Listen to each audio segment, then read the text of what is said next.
जय श्री राम।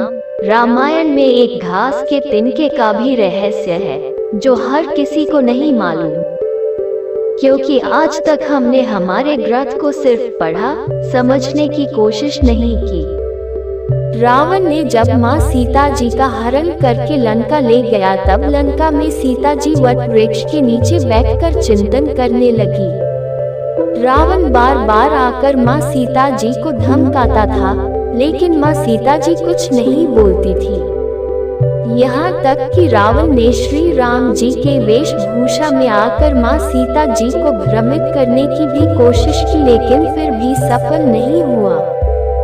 रावण थक हार कर जब अपने शयन कक्ष में गया तो मंदोदरी ने उससे कहा, अब तो राम का वेश धर कर गए थे, फिर क्या हुआ? रावण बोला, जब मैं राम का रूप लेकर सीता के समक्ष गया तो सीता मुझे नजर ही नहीं आ रही थी। रावण अपनी समस्त ताकत लगा चुका था, लेकिन जिस जगत जननी माँ को आज तक कोई नहीं समझ सका, उन्हें रावण भी कैसे समझ पाता।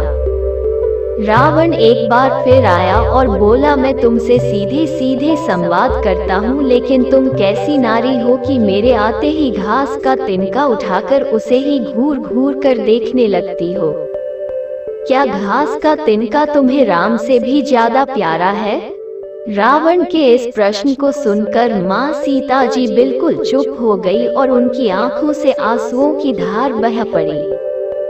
इसकी सबसे बड़ी वजह थी कि जब श्री राम जी का विवाह माँ सीता जी के साथ हुआ, तब सीता जी का बड़े आदर सत्कार के साथ गृह प्रवेश भी हुआ।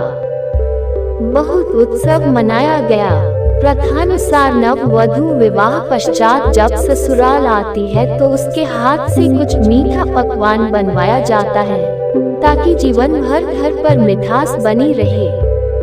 इसलिए माँ सीता जी ने उस दिन अपने हाथों से घर पर खीर बनाए और समस्त परिवार, राजा दशरथ एवं तीनों रानियों सहित चारों भाइयों और ऋषि संत भी भोजन पर आमंत्रित थे।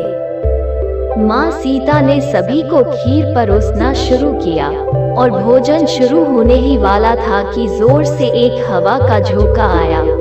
सभी ने अपनी अपनी पतले संभाली। सीता जी बड़े गौर से सब देख रही थी।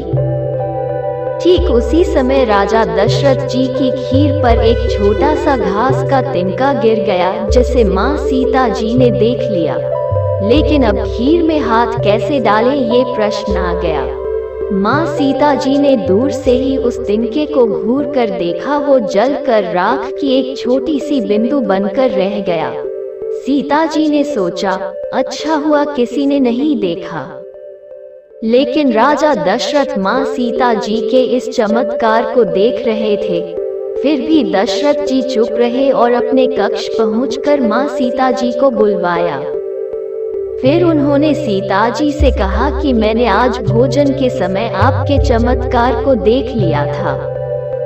आप साक्षात जगत जननी स्वरूपा हैं, लेकिन एक बात आप मेरी जरूर याद रखना। आपने जिस नजर से आज उस तिनके को देखा था, उस नजर से आप अपने शत्रु को भी कभी मत देखना। इसीलिए माँ सीता जी के सामने जब भी रावण आता था तो वो उस घास के तिनके को उठाकर राजा दशरथ जी की बात याद कर लेती थी। तृणधर उठ कहत वैदेही, सुमिरि अवधपति परम स्नेही। यही है उस तिनके का रहस्य। इसलिए माता सीता जी चाहती तो रावण को उस जगह पर ही राख कर सकती थी, लेकिन राजा दशरथ जी को देववचन एवं भगवान श्री राम को रावण वध का श्रेय दिलाने हेतु वो शांत रही। ऐसी विशाल हृदया थी हमारी जानकी माता। जय जय सीताराम जी।